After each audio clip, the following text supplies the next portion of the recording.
जी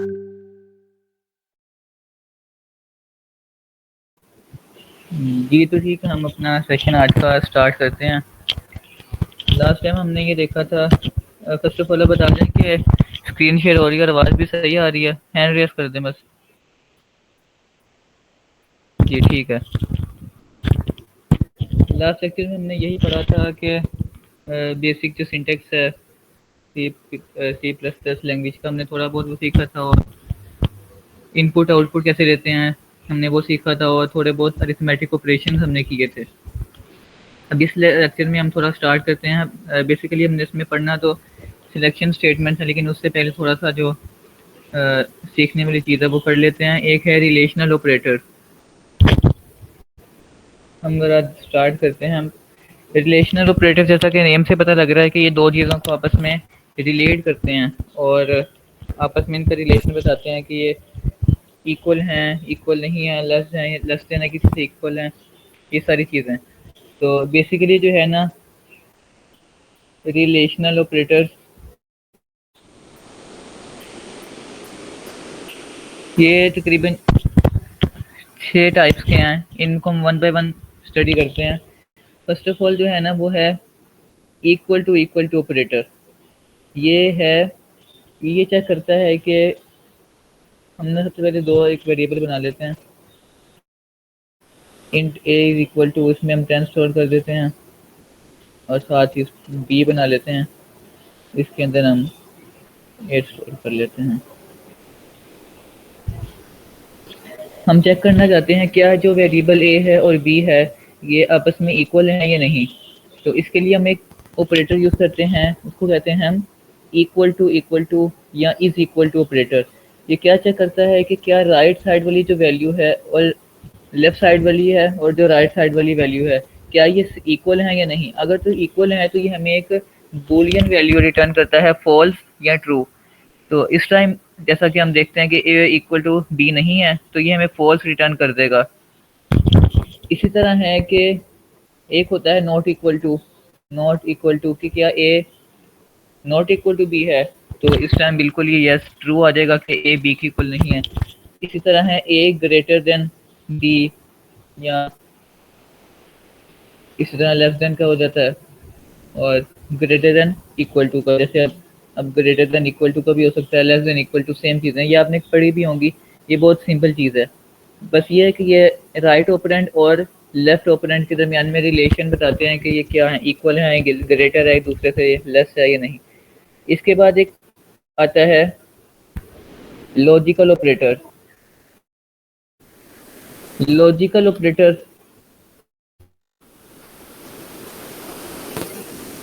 ये basically 3 types के होते हैं।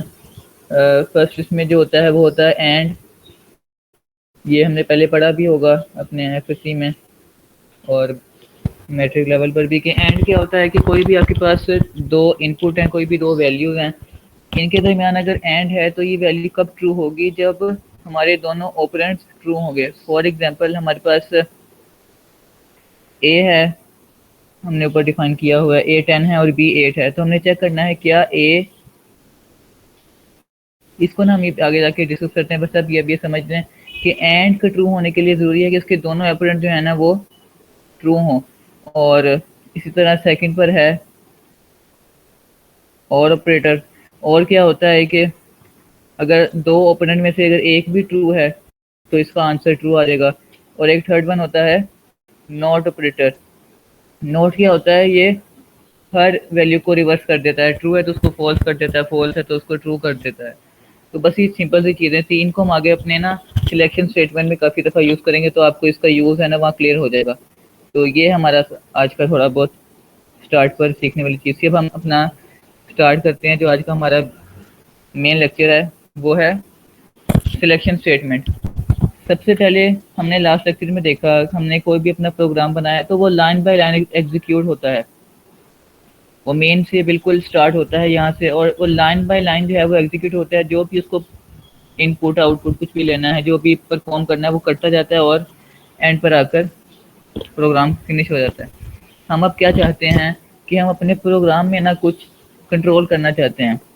क्या मतलब, हम कुछ कंट्रोल स्टेटमेंट्स यूज करेंगे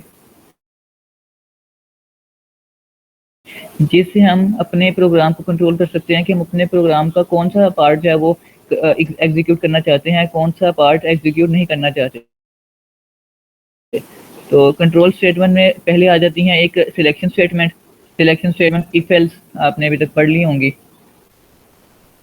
सिलेक्शन स्टेटमेंट होती हैं और सेकंड पे होती हैं रेपिटेटिव स्ट्रक्चर, या उनको हम सिंपल लूप्स कह लेते हैं, वो हम कल पढ़ेंगे। तो अभी हम जो है अपना सिलेक्शन स्टेटमेंट स्टार्ट करते हैं।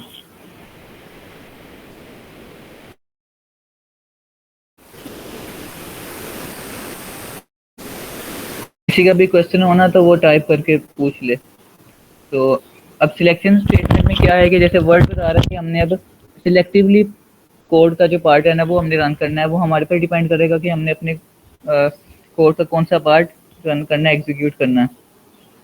सबसे पहले सिंपल करते हैं, इसको कहते हैं इफ एल्स। इफ के बाद हम एक राउंड ब्रैकेट लगाते हैं और उसके बाद कर्ली ब्रैकेट। इफ उसके बाद एक पार्ट होता है एल्स का।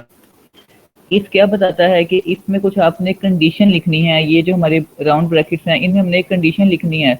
उस कंडीशन पर हमारा जो ये वाला कोड है ना, जो इस कर्ली ब्रेसेस के दरमियान में होगा, जो भी हम लिखेंगे वो एग्जीक्यूट होगा। क्या मतलब कि अगर ये वाली कंडीशन ट्रू होगी, इफ हमारा ट्रू होगा, तो वो पार्ट ऑफ कोड रन हो जाएगा। नहीं तो वो एल्स वाले पार्ट में आ जाएगा और एल्स में जो भी पार्ट ऑफ कोड भरा होगा वो उसको एग्जीक्यूट कर देगा।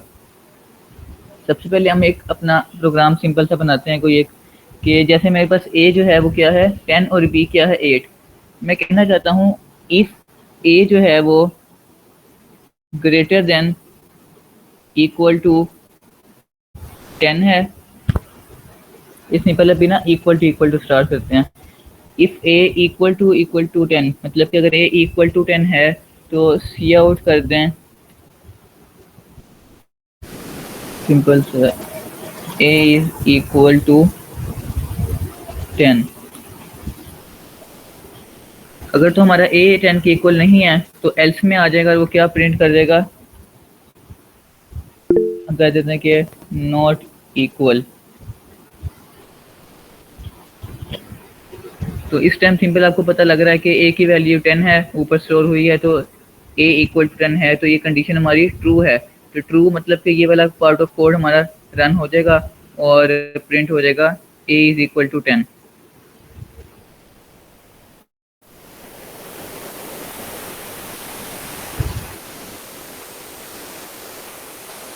ये आ गया ए इज इक्वल टू 10। हम थोड़ा इसको करके देख लेते हैं थोड़ा डिफरेंट के। अब यहाँ पर अगर 5 स्टोर कर दूँ तो अब जो है वो ए की वैल्यू 5 है, लेकिन हम यहाँ पर क्या कर रहे हैं ए इक्वल टू 10, जबकि ये फॉल्स हो जाएगा। और अब ये इफ वाला पार्ट ऑफ कोड हमारा नहीं चलेगा, हमारा कोड जो है वो एल्स वाला चलेगा। जैसे ही उसको अगर हमारी कोई भी ट्रू कंडीशन मिल जाती है ना, जैसे अब इफ में आता है और वो देख लेता है ये कंडीशन ट्रू है, तो वो नीचे वाले कोड को बिल्कुल देखता भी नहीं है। वो यहाँ से बस इसको रन करता है और इस वाले कोड से बाहर आ जाता है। तो इस टाइम अब वो एल्स वाले पार्ट में आएगा और प्रिंट कर देगा नॉट इक्वल के इक्वल नहीं है। अच्छा जी, ये हमारा सिंपल सा एक कोड हो गया था। उसके बाद हम देख लेते हैं, अब ये तो सिंपल था ना इफ एल्स, हम इसको ना कन्वर्ट कर सकते हैं।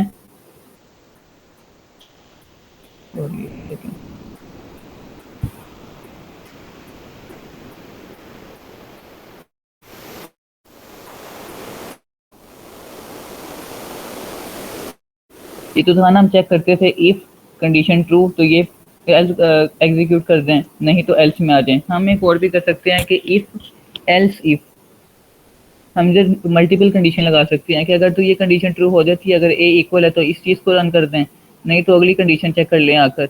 हम कहते हैं एल्स इफ बी जो है वो, अगर तो बी जो हमारा है वो इक्वल टू 8 है, अगर तो है तो प्रिंट कर देंगे हम क्लियर करके बी इज इक्वल टू 8। ये सिंपल आ जाएगा बी इज इक्वल टू 8। तो अब खुद देख सकते हैं कि हमारी इस टाइम ये वाली कंडीशन ट्रू होगी, क्योंकि ए तो ट्रू नहीं है, तो यहाँ पर बी इज इक्वल टू 8 हमारा जो है प्रिंट हो जाएगा। ये आ गया simple, B is equal to 8।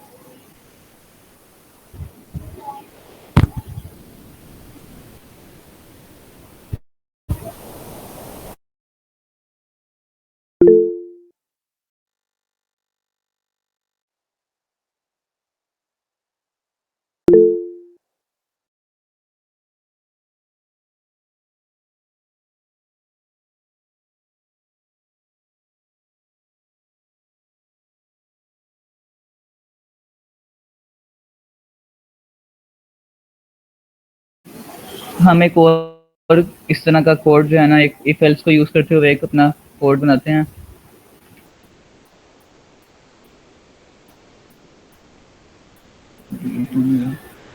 इसमें क्या है कि हम एक ना यूजर से उसकी एज इनपुट लेंगे और बताएंगे कि अगर वो एलिजिबल टू वोट है या नहीं। इसका हम सिंपल सा एक प्रोग्राम बना लेते हैं।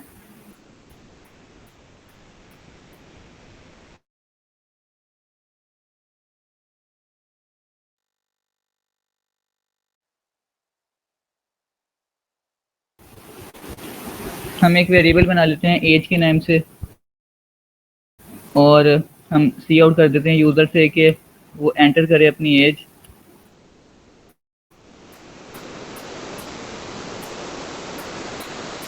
और हम उससे इनपुट ले लेंगे एज के अंदर उसकी एज। अब हम चेक करेंगे इफ एज जो है वो हमारी, अगर किसी की एज है वो ग्रेटर देन इक्वल टू 18 है, तो हम उसको सी आउट कर देंगे कि वो एलिजिबल टू वोट है।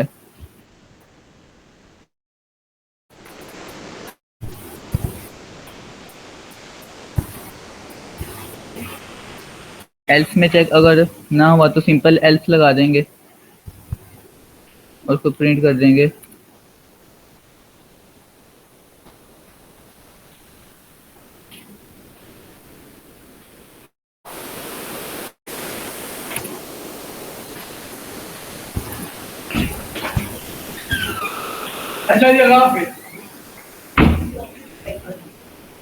तो हम इसको रन करेंगे।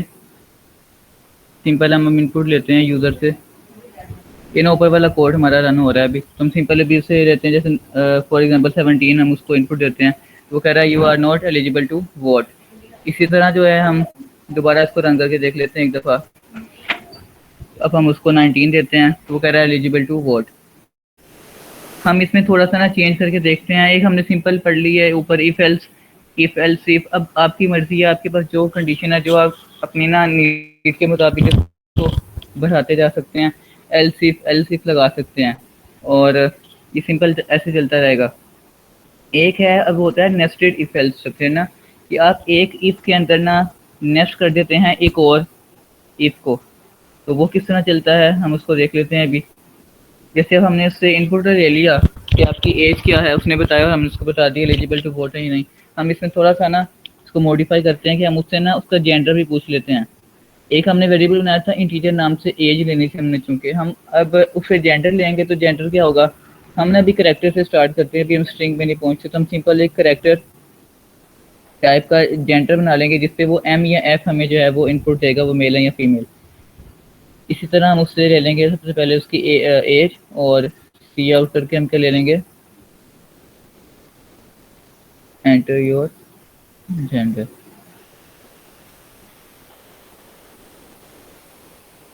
तीन ले लेंगे जेंडर।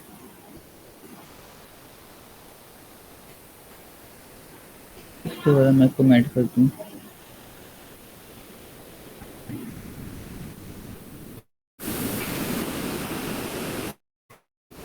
हम क्या देखते हैं, ठीक है, अगर तो कोई जिसकी एज 18 है या 18 से ज़्यादा है तो ठीक है, एलिजिबल टू वोट तो है, लेकिन हम देखना चाहते हैं कि वो मेल है या फीमेल है।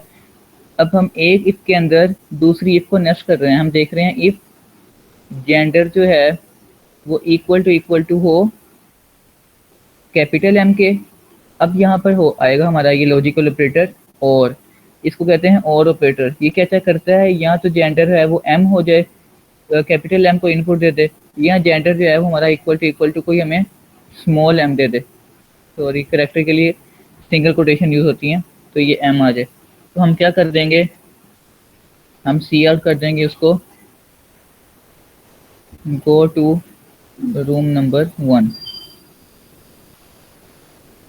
तो क्या बता रहा है, ठीक है आप 18 एलिजिबल हैं और आप अगर मेल हैं तो आप रूम नंबर 1 में चले जाएं, और एल्स मतलब कि वो फिर उसका जेंडर फीमेल है तो हम सी आउट कर देंगे, गो टू रूम नंबर 2। और ये वाली लाइन हम इसको हटा देते हैं।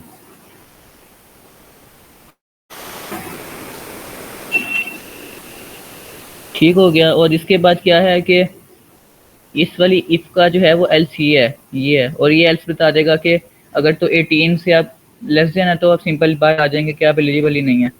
तो ये सिंपल है। अच्छा, हम अगर एम उसको इनपुट देंगे ना, एम, तो वो पता लग जाएगा मेल है। अगर हम उसको एफ देंगे, हमने यहाँ पर एफ की कंडीशन नहीं लगाई कि एल्स इफ, लगाने को हम लगा सकते हैं, लेकिन अब सिंपल है कि अगर एम के अलावा वो सिंपल एफ दे देगा तो पता है कि यहाँ पर एम नहीं मैच हो रहा, तो इस वाली कंडीशन में आ जाएगा।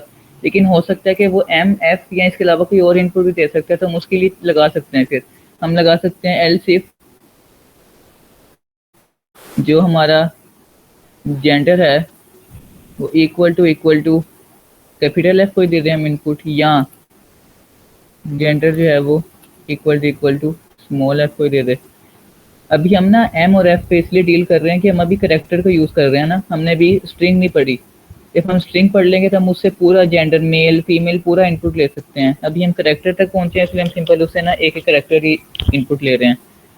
ठीक है, अगर जेंडर हमारा एफ, कैपिटल एफ या स्मॉल एफ आ जाएगा तो इधर चले जाएं, या अगर वो एफ भी इनपुट नहीं करता और एम भी नहीं करता, कुछ और इनवैलिड इनपुट कर देता है, तो सी आउट कर देंगे सिंपल के इनवैलिड जेंडर इनपुट कर देते हैं कि आपने इनपुट इनवैलिड डाली है, बस सिंपल। और बाकी अगर वो 18 का नहीं है तो वो नॉट एलिजिबल टू वोट, सही होगा। इसको रन करके देख लेते हैं। एज में इसको पहले, सबसे पहले अपनी एज मैं कहता हूँ कि 17 अभी एलिजिबल इन सिंपल वो आ जाएगा। अच्छा, जेंडर फिर भी पूछ रहा है वो, am not eligible to vote. दोबारा रन करके देख लेते हैं। अब मैं उसको अपनी एज दे रहा हूँ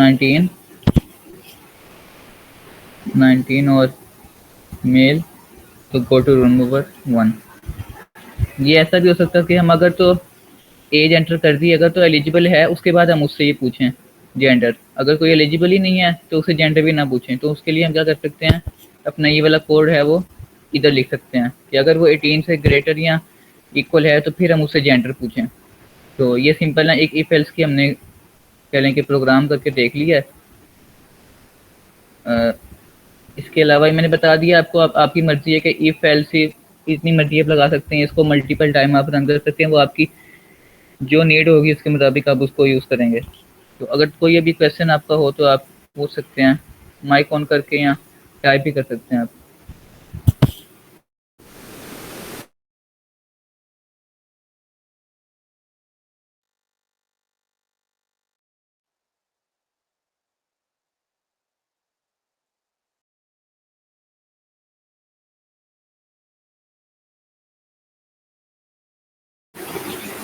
हम इसी तरह ना एक दो प्रोग्राम जो हैं वो बनाकर देख लेते हैं इफ एल्स को यूज़ करते हुए।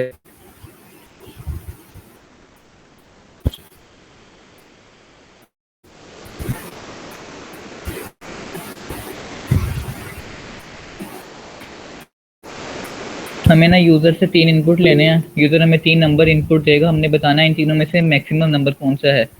हम इसके लिए 3 वेरिएबल बना लेते हैं, n1 n2 और n3 के नेम से, और हम यूज़र से जो है वो कहते हैं कि एंटर 3 नंबर। हम इसको 1 बाय 1 भी ले सकते हैं, enter first number, second number, third number, तो हम एक दफ़ा ले रहे हैं। 3 में क्या लेंगे, फर्स्ट ऑफ ऑल n1, फिर n2, फिर n3। हमने बताना है कि इन तीनों नंबर्स में से जो इनपुट हमें यूज़र देगा उनमें से मैक्सिमम नंबर कौन सा है। तो हम इफ एल्स को यूज़ करेंगे। इफ एल्स कैसे यूज़ होगी, इफ कि हमारा अगर तो जो n1 है ना, सबसे पहला जो नंबर है, अगर वो n2 से भी ग्रेटर है और n3 से भी ग्रेटर है, तो n1 हमारा क्या है, मैक्सिमम नंबर। हम एक यहाँ पर ना मैक्सिमम नाम से भी वेरिएबल बना देते हैं, जिसमें हमारा मैक्सिमम नंबर स्टोर होगा। पर हम यहाँ पर करेंगे इफ n1 जो है वो ग्रेटर देन हो n2 से, एंड यहाँ पर और नहीं आएगा, एंड आएगा कि दोनों कंडीशन हमारी ट्रू होनी चाहिए कि n1 n2 से भी ग्रेटर हो, n1 जो है वो n3 से भी ग्रेटर हो, ये हो जाएगा। तो हम क्या करेंगे, मैक्सिमम जो हमारा वेरिएबल है ना, उसके अंदर हम n1 को स्टोर कर देंगे। समझ लग रही है ना, कि अगर हमारा n1 जो है वो ग्रेटर है n2 से भी और n3 से भी, तो n1 जो है वो हमारा मैक्सिमम नंबर है और हमने उसको मैक्सिमम वाले वेरिएबल को असाइन कर दिया है।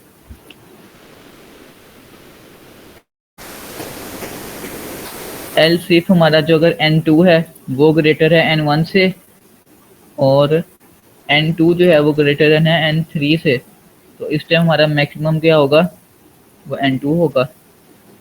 अगर दोनों नहीं होते, n1 भी मैक्सिमम नहीं है, n2 भी मैक्सिमम नहीं है, तो हम सिंपल एल्स में क्या कर देंगे, क्योंकि हमारे पास बचा ही n3 है, तो हम मैक्सिमम जो है वेरिएबल उसमें हम n3 स्टोर करा देंगे और लास्ट में हम उसको सी आउट करा देंगे, जो भी हमारा मैक्सिमम नंबर बनेगा,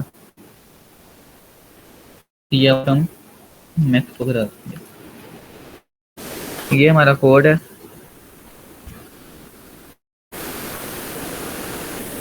जो कि हमें बता रहा है कि मैक्सिमम 3 नंबर में से कौन होगा। अब देखते हैं रन कर रहा है या नहीं, सही परफॉर्म कर रहा है या नहीं। 3 नंबर उसको बताने हैं, पहले मैं 12 बताता हूँ, फिर उसको 10 देता हूँ और फिर 5। तो मैक्सिमम उसने बता दिया कि क्या है हमारा 12। ये बड़ा सिंपल सा कोड था, समझ आई होगी आपको। इसमें हमने लॉजिकल ऑपरेटर भी यूज़ किए हैं। जी मैं आपको ना बस अभी, क्योंकि हमारा इतना भी कोर्स कवर नहीं हुआ, तो आपको असाइनमेंट प्रोवाइड करूँगा मैं। इसमें आपके इफ एल्स से रिलेटेड और लूप से रिलेटेड भी ना सारे क्वेश्चन होंगे, मैं आपको शेयर कर दूंगा ग्रुप में। बाकी ये सिंपल सा कोड हमने भी किया है मैक्सिमम फाइंड करने का, तो इसमें इसने लॉजिकल ऑपरेटर भी यूज़ कर लिया है एंड और इफ एल्स भी यूज़ किया है, तो इसमें कोई प्रॉब्लम नहीं है, तो आप हैंड रेस कर दें।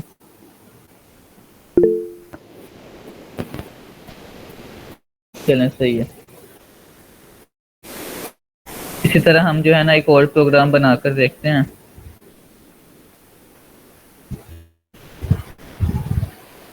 इफ एल्स को यूज़ करते हुए अब वो प्रोग्राम क्या होगा कि हम एक करेक्टर एंटर करेंगे, यूज़र एक करेक्टर एंटर करेगा और हमने बताना है कि उसने लोअर करेक्टर एंटर किया या अपर केस लेटर एंटर किया है। तो इसके लिए हम एक करेक्टर नाम से जो है वो एक वेरिएबल बना लेते हैं, लेट्स से सी एच ही बना लेते हैं, और यूज़र को हम सी आउट करते हैं कि एंटर करो करेक्टर, और हम सीन में ले लेंगे, करेक्टर के अंदर वेरिएबल में हम इनपुट ले लेंगे। हमारी लॉजिक क्या होगी, इफ एल्स लगाएंगे, इफ में चेक करेंगे अगर तो हमारा जो करेक्टर वेरिएबल है वो ग्रेटर देन इक्वल टू हो किससे, स्मॉल ए से, एंड सी एच करेक्टर है वो लेस देन इक्वल टू हो स्मॉल जेड से, तो सी आउट कर देंगे लोअर केस लेटर। मैं आपको समझाता हूँ इसकी लॉजिक क्या है। ये देखिए ना, हमने लास्ट टाइम पढ़ा था कि हर करेक्टर की ना एक आस्क की वैल्यू होती है, तो ए की ना 97 होती है। अब आप ए से बी जाएंगे तो बी की 98 हो जाएगी, वन वन ना इंक्रीमेंट होता रहता है। तो स्मॉल ए की होती है 97, बी की हो जाएगी 98, इस तरह सी की हो जाएगी 99। तो अब एक करेक्टर है, अगर वो इक्वल टू हो ए के या ए से ग्रेटर हो, और अगर तो वो करेक्टर है वो z हो, मतलब कि z लास्ट करेक्टर है, और उससे लेस लेस हो, क्या मतलब कि वो a और z के मिड में रहे, a के इक्वल होकर z के इक्वल तक रहे, मतलब कि पूरी हमारी लोअर केस वाली जो आप कह लें कि अल्फाबेट्स है वो कवर कर रहा है इस रेंज के अंदर। करेक्टर जो है वो a से इक्वल है और ग्रेटर देन और या less than equal to small z। तो ये हमारी पूरी रेंज कवर कर रहा है अल्फाबेट्स की, लेकिन इस टाइम वो कौन सी कवर कर रहा है, लोअर केस। अगर करेक्टर इस रेंज में होगा तो हम बता देंगे वो लोअर केस है। एल्स इफ हम इसके अंदर सिंपल बता देंगे अगर सी एच जो है वो हमारा same greater than equal to, अब यहाँ पे कैपिटल लगा देंगे, कैपिटल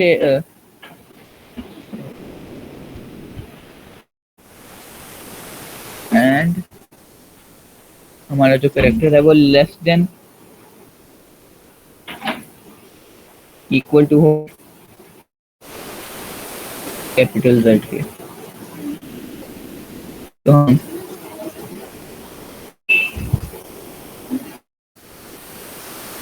सी आउट कर देंगे।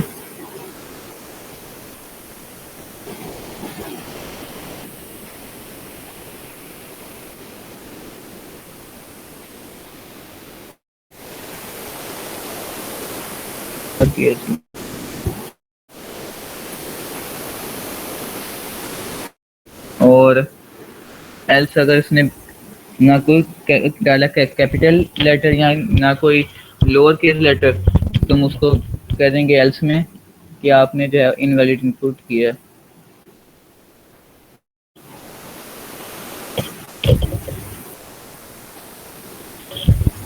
ठीक है, सिंपल है कि हमने करेक्टर वेरिएबल बनाया, उसमें हमने इनपुट लिया। अगर तो करेक्टर हमारा जो है वो ए से इक्वल या ग्रेटर देन हो और जी से लेस देन इक्वल टू हो, तो इसमें हम बता देंगे कि वो लोअर केस है, नहीं तो हम ग्रेट कैपिटल लेटर के लिए सेम लॉजिक लगाएंगे और बताएंगे। और हमने यहाँ पर ना एंड अपना लॉजिकल ऑपरेटर यूज़ किया और नहीं किया कि हमने पूरी रेंज कवर करनी है इसके अंदर।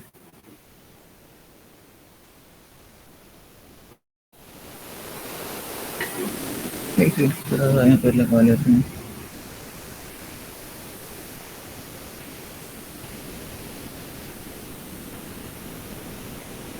मैं कैपिटल स्मॉल डी डालता हूँ तो सारे लोअर केस लेटर। इसी तरह जो है अगर मैं कैपिटल एच डालता हूँ तो वगैरह अपर केस लेटर। तो ये प्रोग्राम है। इसी तरह आपको ना अब कहा जा सकता है कि आपने बताना है कि कोई भी इनपुट आए तो या तो वो करेक्टर है या वो डिजिट है कोई, या कोई स्पेशल करेक्टर है, तो इसके लिए आप अलग सा लॉजिक बना सकते हैं।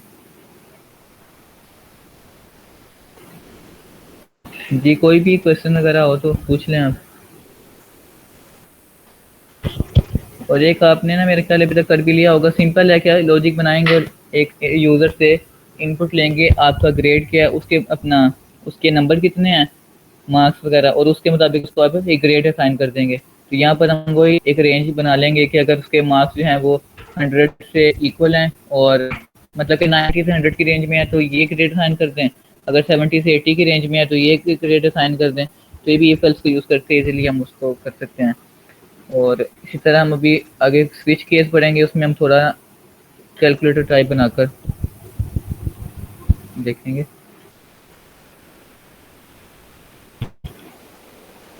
इसके बाद हम देखते हैं अपना एक ना है टर्नरी ऑपरेटर। ये बिल्कुल ना इफ एल्स की तरह होता है, लेकिन इसमें फ़र्क क्या होता है कि इसको ना हम थोड़ा सा अब कह रहे हैं कि ऑप्टिमाइज वे में यूज़ कर लेते हैं, लेकिन इतना यूज़ नहीं होता ये। लेकिन आपको ना अपने पेपर में ये लाजमी मिलेगा, आउटपुट वाले क्वेश्चन में ना ये आपको लाजमी देखने को मिलेगा मिड में।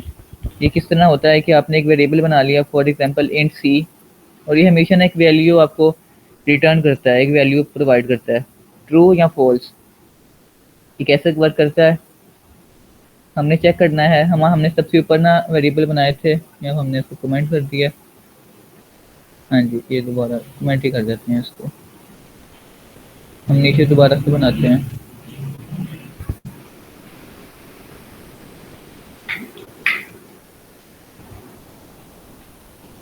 int a is equal to 3 and b is equal to 7। अच्छा, टर्नरी ऑपरेटर का यूज़ किस तरह वर्क करता है, हमने कंडीशन लगानी, कंडीशन इस लगेगी। वहाँ तो हम करते ना इफ के बाद लगाते थे अपने राउंड ब्रैकेट के अंदर कंडीशन, यहाँ पर हम सिंपल इसी के अंदर लगा लेंगे। इफ ए लेस देन है 7 बी से, तो यहाँ पर अब आएगा क्वेश्चन मार्क। और अगर तो हमारा जो ए है और लेस देन है बी से ना, तो हमने यहाँ पे बताना है कि हमने उसको प्रोवाइड का करना है। या सिंपल हम ये कर लेते हैं, अगर 4 लेस देन है 8 से ए कोलन बी। ये किस तरह वर्क करेगा, कंडीशन चेक होगी, क्या 4 लेस देन 8 से है, यस 4 लेस देन 8 से है, ट्रू हो गया। अगर तो कंडीशन हमारी ट्रू हो जाए ना, तो जो फर्स्ट पे हमारा जो वेरिएबल पता होता है ना कोलन के लेफ्ट साइड पर, तो वो बिल्कुल आकर ना असाइन हो जाता है सी को, जो हमारे लेफ्ट पर वैल्यू जो भी वेरिएबल पड़ा होगा उसको आके असाइन हो जाता है। तो ये क्या हो जाएगा हमारा सी पर आकर हो जाएगा। हम सी को प्रिंट भी कर लेते हैं।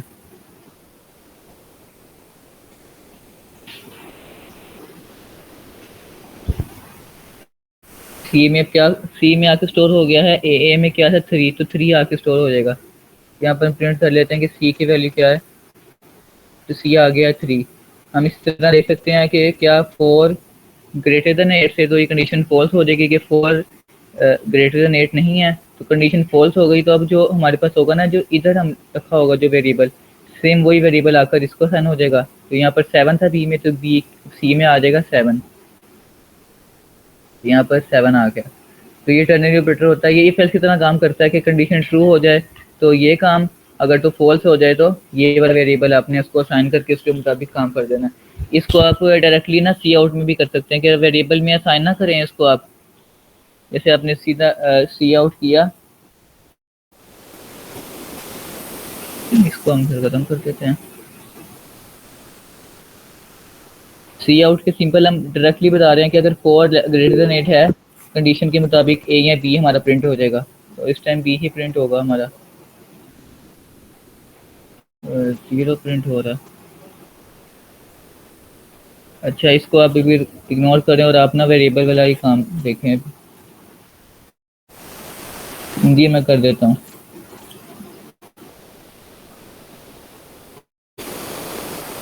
ये भी आपने वेरिएबल से ही काम चलाएं। अच्छा, मैं बता रहा था कि हमारा जो था ना इफ एल्स हम यूज करते हैं ऊपर, ये इसी की ना मॉडिफाइड फॉर्म है, एक ऑप्टिमाइज्ड फॉर्म है इफ एल्स की। इसको कहते हैं टर्नरी ऑपरेटर।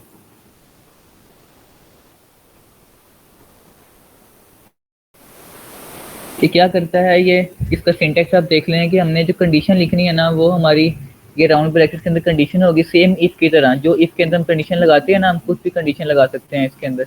कंडीशन हमारी लिखी जाएगी इस ब्रेसिस के अंदर, और क्वेश्चन मार्क के बाद हम बताएंगे अगर हमारी कंडीशन अगर ट्रू है तो ये वाली चीज़ जो कॉलन के राइट पर लेफ्ट पर है, ये वाली चीज़ जो भी होगी ना वो आकर असाइन हो जाएगी अपने इस वेरिएबल को, मतलब कि रिटर्न करेगी ना चीज़।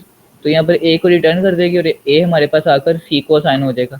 अगर तो हमारी कंडीशन फॉल्स है तो फिर ये कॉलन के राइट साइड वाले वेरिएबल में जो भी लाजमी नहीं है वेरिएबल पड़ा हो, या में कुछ भी पड़ा हो सकता है, वो चीज़ आकर असाइन हो जाएगी हमारे लेफ्ट पर जो भी वेरिएबल पड़ा होगा, और हम उसी वेरिएबल को नीचे आकर प्रिंट कर रहे हैं। तो ये इफ एल्स की तरह काम करता है। क्लियर हुआ है? हैंड रेस करते हैं। जी सही है।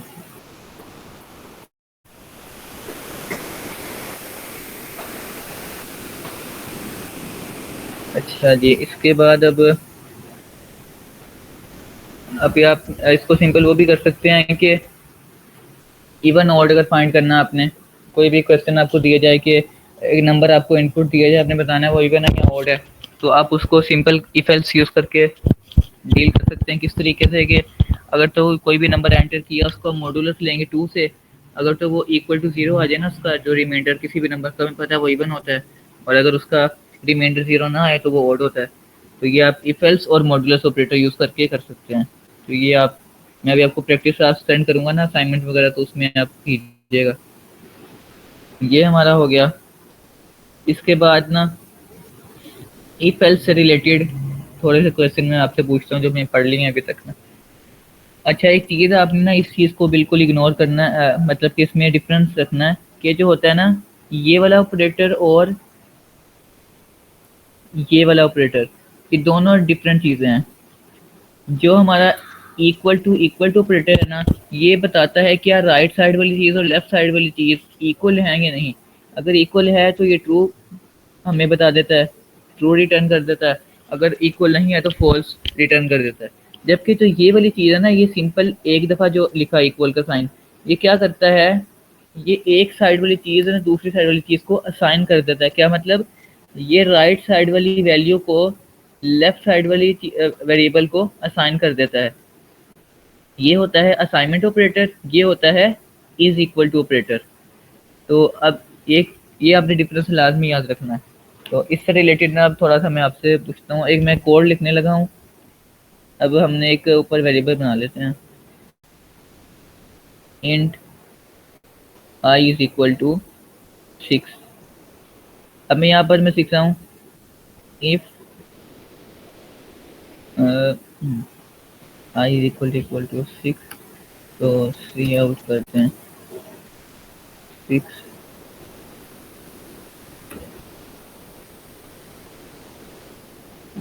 एल्स में बता दें,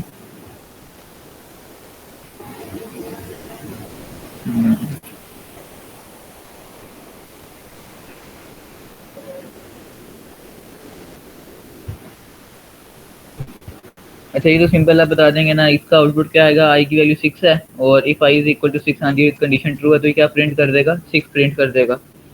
अच्छा अगर मैं यहाँ पर सिंपल जो है वो ये कर दूं, इफ 6 क्या प्रिंट होगा, ये कोड देख लें, ये क्या प्रिंट होगा अगर बता सकता है, टाइप करके बता दें। ये एक दफ़ा दोबारा दिखा देता हूँ कि इसके अंदर मैंने सिर्फ 6 लिखा है, कोई कंडीशन नहीं लगाई, और एल्स में ये लिखा है और इसके अंदर ये लिखा हुआ है, तो इफ वाला पार्ट एग्जीक्यूट होगा या एल्स वाला, कोई बताए।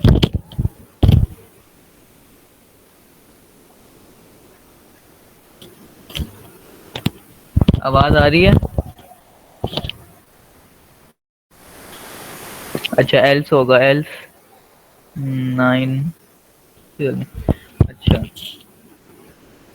अभी तक हमने क्या पढ़ा था कि जो कंडीशन हमारी होती है ना, कंडीशन वो ये हमें क्या बताती है, ट्रू या फॉल्स, कि आपने जो कंडीशन लगाई है वो ट्रू है या फॉल्स, हमें एक ना वो बूलियन वैल्यू रिटर्न करती है। तो अभी हमने देखे यहाँ कोई कंडीशन नहीं लगाई। अब एक बात समझें कि अगर इसके अंदर ज़ीरो के अलावा कुछ भी पड़ा है ना, ज़ीरो के अलावा, तो वो इसको as a true condition treat करेगा।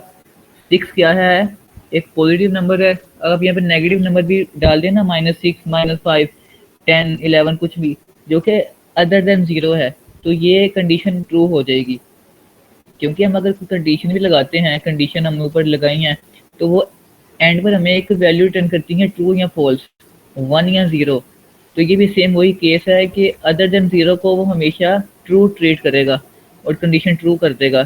तो अब 6 हमने प्रोवाइड किया है इसको, तो ये इफ वाला पार्ट कर देगा, 6 प्रिंट कर देगा। अब यहाँ पर लाजमी नहीं कि ये तो मतलब कि हम तो जब अपना कोड बना रहे होंगे, कोई प्रोग्राम बना रहे होंगे, हम तो कंडीशंस लगाएंगे, लेकिन यहाँ पर एक टेक्निकल पॉइंट था कि आपके ना आउटपुट वाले क्वेश्चन में इस तरह के क्वेश्चन लाजमी आते हैं। तो ये अदर देन 0 कुछ भी लिखा होगा, चाहे माइनस में लिखा हो, तो ये इफ पार्ट का एग्जीक्यूट होगा। अगर बिल्कुल यहाँ पे डायरेक्ट 0 आ जाता तो फिर ये कंडीशन फॉल्स, क्योंकि 0 क्या बताता है कि फॉल्स, तो इफ हमारी फॉल्स हो जाएगी और एल्स वाला पार्ट चल जाएगा। अब एक सेकंड चीज़ है, अब मैं बताता, अच्छा ये चीज़ लगी आपको समझ, ट्रू और फॉल्स वाली चीज़, हैंड रेस करते हैं। ये अदर देन 0 हमेशा ट्रू फॉल्स होता है और 0 फॉल्स। ठीक है, अब एक है इफ आई, ये मैं बताता हूँ। अब बताएं आपका प्रिंट होगा, बल्कि रुके रुके, ये ये कोड देख लें और अब बताएं अब क्या इफ या एल्स क्या होगा एग्जीक्यूट, या पे 1 मिनट देख लें मैं इसको।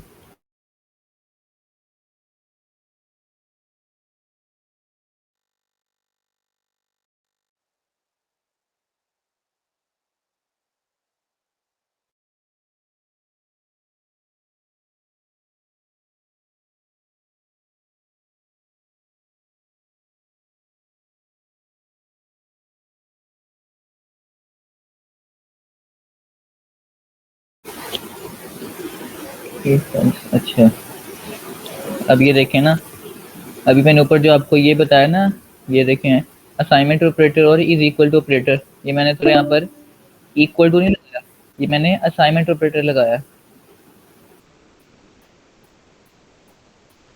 हमने यहाँ पर क्या किया, मैंने यहाँ पर क्या लगाया, असाइनमेंट ऑपरेटर लगाया। अब देखें आई की वैल्यू क्या है 10, अब इसमें आता है वो देखता है क्या आई, अब यहाँ पर वो देख नहीं रहा, वो सिंपल असाइनमेंट मतलब 6 है वो आई को असाइन कर रहा है, और एक काम जब हो जाता है आपका कि आपने 6 है वो वैल्यू को असाइन कर दिया है, तो एज अ रिजल्ट आपने एक काम परफॉर्म कर लिया और आप एक 1 रिटर्न कर रहे हैं, ट्रू रिटर्न कर रहे हैं, तो वो देखेगा आई की वैल्यू 10 की, ठीक है। वो इसमें आया, उसने देखा 6 जो है उसने आई को असाइन कर दिया। जब उसने असाइन कर दिया, एक काम परफॉर्म कर दिया उसने, एक ट्रू वैल्यू रिटर्न होगी और इफ वाला काम हमारा चल जाएगा, एल्स में नहीं आएगा। और यहाँ पर आप देख सकते हैं कि हमने असाइनमेंट ऑपरेटर लगाया, हमने इज इक्वल टू नहीं लगाया। अगर तुम्हें लगाता ना इज इक्वल टू 6, फिर एल्स वाला काम होना था। क्यों? कि 10 6 से इक्वल नहीं है, लेकिन अब मैंने असाइन कर दिया है, मैं इसके अंदर उसको असाइन कर रहा हूँ आई को, क्या 6। और जब 6 असाइन हो गया तो इस वाली वैल्यू हमारी वो एग्जीक्यूट हो जाएगी। तो यहाँ पर आप देख सकते हैं 6 जो है वो ही प्रिंट होगा, इफ हमारा जो है वो प्रिंट हो गया। तो ये भी एक वो टेक्निकल पॉइंट ही था जो कि आपके पेपर में आपसे पूछा जाएगा, कि वो कंडीशन की जगह जो है वो असाइनमेंट यूज कर लेंगे और आउटपुट पूछेंगे। एक लास्ट रह गया पॉइंट इसी से रिलेटेड, कि एक वैल्यू है int is equal to 9 if a greater than 10 है तो सी आउट कर दें 10, नहीं तो एल्स में आ जाएं।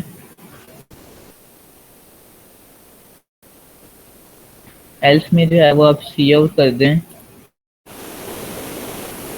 सीपीपी या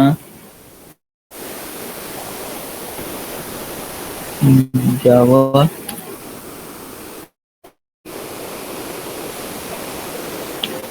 और फिर सी आउट कर दें सी।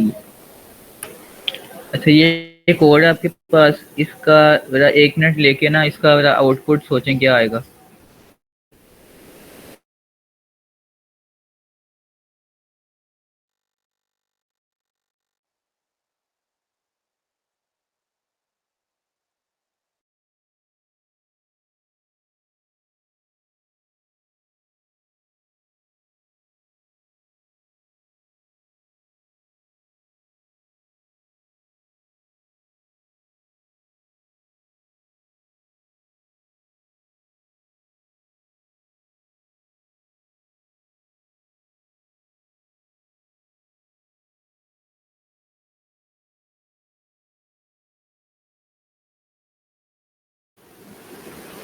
अच्छा, इसमें बेसिकली बताऊं क्या होगा कि अब कंडीशन में देखेगा कि ए ग्रेटर देन 10 है तो ये फॉल्स हो जाएगा, इफ वाला पार्ट तो नहीं चलेगा। एल्स में आके वो क्या करेगा, अब आप देख सकते हैं एल्स के बाद ना ब्रेसेस नहीं लगाई मैंने एल्स के बाद सिंपल जो है ना, जो भी इसके बाद लिखना था वो लिख दिया ब्रेसेस के बगैर।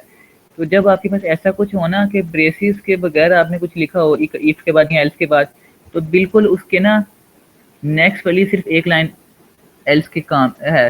क्या मतलब कि जो ये लाइन है सीपीपी वाली, ये एल्स के अंदर आती है। जो ये वाली पार्ट है ना जावा वाली, ये एल्स का पार्ट नहीं है।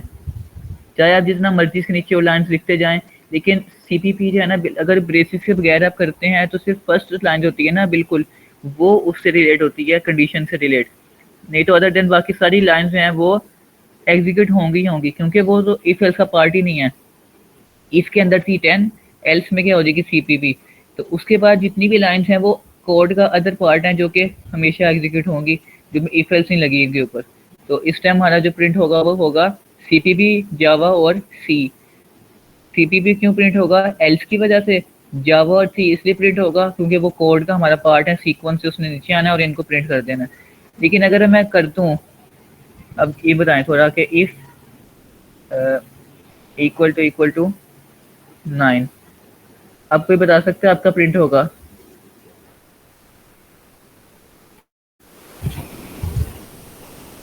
हाँ जी, मैंने वो ब्रैकेट नहीं यूज़ की है, मैं इसका सीपीपी नहीं होगा, मैंने बता दिया ना कि ब्रैकेट जब यूज़ नहीं करते तो बिल्कुल उसका उसके बाद वाली नेक्स्ट फर्स्ट लाइन जो है वो उसका पार्ट होती है।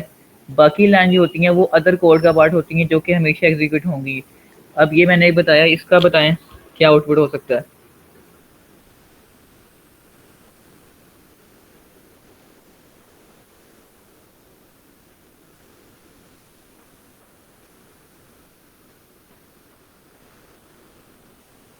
चलिए मैं बता देता हूँ। देख लें, ए के अंदर 9 स्टोर है तो कंडीशन चेक करेगा, अगर 9 इक्वल टू 9 ठीक है तो ये क्या हो जाएगा, कंडीशन ट्रू हो जाएगी तो 10 को प्रिंट कर देगा। एल्स में एल्स वाली जो है हमारी नहीं चलेगी क्योंकि हमारी इफ चल चुकी है, तो एल्स वाले पार्ट को वो इग्नोर कर देगा। मैंने बताया था कि अब एल्स के बाद ब्रैकेट नहीं लगी हुई ना, तो एल्स के बाद वाला जो पार्ट है वो सिर्फ सी आउट सी पी पी जो है ना, ये एल्स का पार्ट है। जो जावा और सी है ये कोड का अलग से पार्ट है, ये हमेशा एग्जीक्यूट होगा। इफ ट्रू हो गई तो 10 तो प्रिंट हो गया, नीचे आएगा तो एल्स वाले को कर देगा इग्नोर, और जावा और सी भी प्रिंट होगा क्योंकि वो कोड का अलग पार्ट है, वो इफ एल्स के अंदर नहीं आता कोड का पार्ट। 10 जावा और सी, ये आप देख सकते हैं कि 10 जावा और सी प्रिंट हो जाएगा। ये थोड़ा सा डिफरेंस था कि अगर ब्रैकेट ना लगी हो तो फिर नेक्स्ट फर्स्ट लाइन होती है ना, वो उसका पार्ट होती है, बाकी अदर देन होती है इफ एल्स के अलावा। ठीक है, कोई भी क्वेश्चन है तो आप अब टाइप करके पूछ लें, मैं उसका आंसर कर देता हूँ।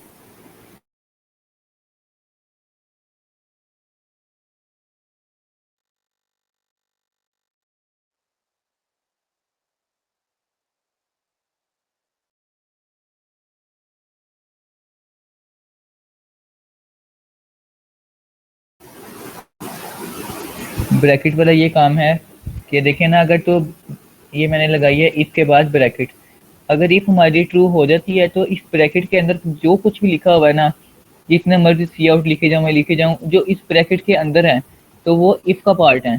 कि अगर इफ ट्रू हो गई है तो इसके अंदर जितना भी कोड लिखा हुआ है वो एग्जीक्यूट होगा ही होगा।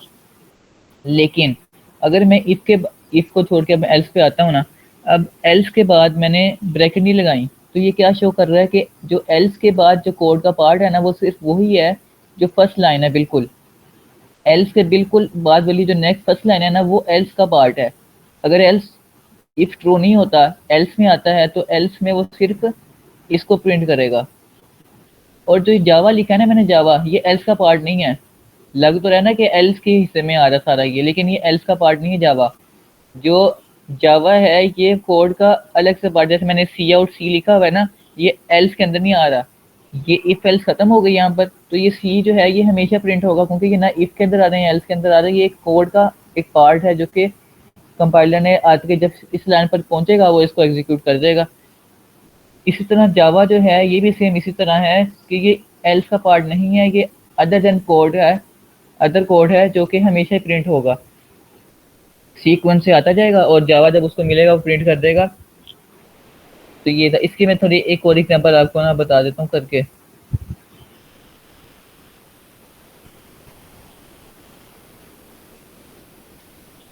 वो क्या है कि इफ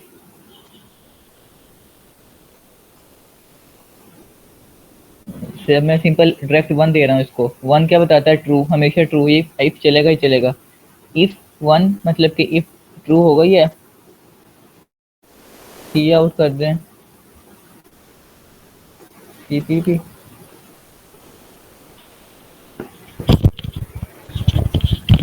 अब मैं क्या करूंगा,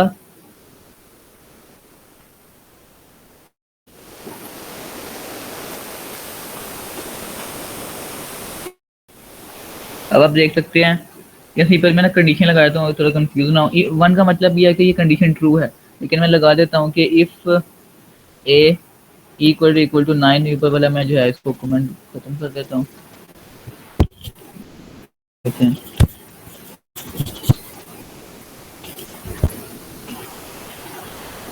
अब आप देख सकते हैं कि इसके अंदर आएगा और वो चेक करेगा इफ ए इक्वल टू 9, ठीक है, कंडीशन ट्रू हो गई, वो क्या प्रिंट कर देगा, सीपीपी।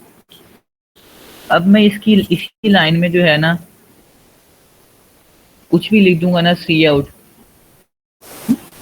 कुछ भी लिख दूंगा तो वो प्रिंट होगा। सीपीपी तो इसलिए प्रिंट होगा ना कि वो इफ का पार्ट है, लेकिन इसके बाद अगर मैं कुछ भी लिखूंगा ना वो इसलिए एग्जीक्यूट होगा क्योंकि वो कोड का पार्ट है, वो तो रन होना ही होना है ना, वो इफ का पार्ट नहीं है। तो ये कंफ्यूज हो सकता है। अगर तो मैं ब्रैकेट लगा देता ना, ये ब्रैकेट लगा दूं और इसके अंदर जो कुछ मर्जी लिखूं वो इफ का पार्ट ही होगा, आपको पता लग रहा है कि जो इस ब्रेसेस के दरमियान में वो इसका पार्ट है, लेकिन यहाँ पर थोड़ा आपको कंफ्यूजन हो रही है ब्रैकेट के बगैर।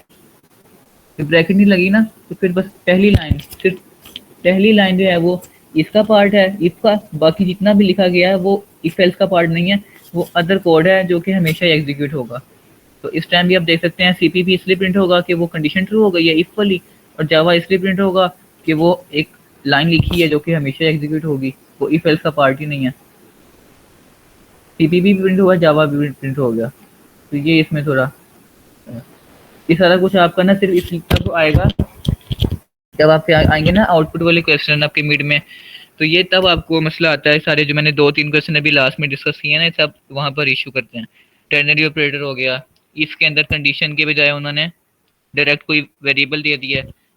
अब बस ये समझ लें कि अदर देन जीरो कुछ भी है वो कंडीशन ट्रू है, जीरो आ गया तो कंडीशन फॉल्स है। तो ये सब कुछ था। बाकी अब लेक्चर का टाइम हमारा जो है वो खत्म होने वाला है, 4 मिनट रह गए हैं। अब आगे जो है हम कल के लेक्चर में पहले फर्स्ट ऑफ ऑल जल्दी से ना पढ़ लेंगे स्विच स्टेटमेंट, बिल्कुल ना इफ एल्स से रिलेटेड, लेकिन वो थोड़ा अच्छा सा उसका वे है इफ एल्स से डील करने का। तो स्विच स्टेटमेंट पढ़ लेंगे पहले, और बाद में हम जो अपना फॉर लूप और अगर टाइम मिला तो वाइल लूप भी जो है कल कर लेंगे, और उससे रिलेटेड है प्रैक्टिस क्वेश्चन भी थोड़े बहुत डिस्कस कर लेंगे यहाँ पर। अच्छा,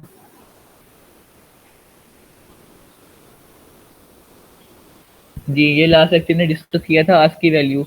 मैंने बताया था कि हम जैसे अब 4 मिनट जल्दी से बता देता हूँ, अगर लेक्चर एंड हो गया ना तो फिर ग्रुप में डिस्कस कर लेंगे कि जैसे अब एक सेकेंड,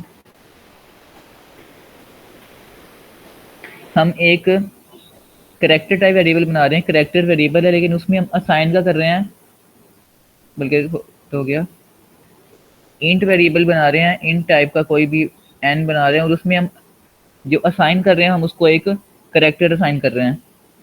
इसका मतलब है हमारे पास जितने भी देखे ना वन, आपको पता है कंप्यूटर जो होता है वो बैकएंड पर 0 और 1 बाइनरी फॉर्म में हर चीज़ को जो है डील कर रहा होता है। तो इसी तरह ना हर कीबोर्ड की, हमारे जितने भी कीबोर्ड के टैब्स है ना, इनकी बैकएंड पर एक आज की वैल्यू होती है जो कि इंटीजर होती है, और उस इंटीजर को कंप्यूटर समझता है और उसको फिर वो बाइनरी कोड में कन्वर्ट कर लेता है। तो अब देख सकते हैं हम यहाँ पर एक वेरिएबल तो हमने इंटीजर बनाया है, लेकिन उसमें हम जो असाइन कर रहे हैं, हम कोई इंटीजर असाइन नहीं कर रहे, हम वहाँ पर उसको एक करेक्टर असाइन कर रहे हैं।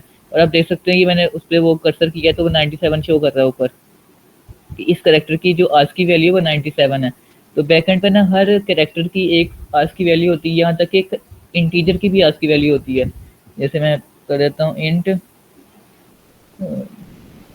n1 इज इक्वल टू, अब मैं एक डायरेक्टली नंबर दे रहा हूँ 9 दे देता हूँ। अब 9 है तो एक इंटीजर, लेकिन उसको मैं करेक्टर के अंदर क्लोज कर दिया, करेक्टर उसको कर रहा हूँ, तो इस टाइम 9 की वैल्यू क्या है 57। ठीक है, इंटीजर्स की भी आज की वैल्यू होती है, करेक्टर की भी आज की वैल्यू होती है, लेकिन उनको जब तब मिलती है हम जब उसको एक करेक्टर के तौर पर ले रहे होते हैं। तो ये आज की वैल्यू होती है, बैक एंड पर होती है ये। ठीक है, ये आज की कोड और आज की वैल्यूज होती हैं। ठीक है, ये हमारा आज का लेक्चर था। बाकी कोई भी क्वेश्चन हो तो आप ग्रुप में डिस्कस कर लीजिएगा। बस यही है। ठीक है, आप लीव कर सकते हैं अगर कोई क्वेश्चन नहीं है तो।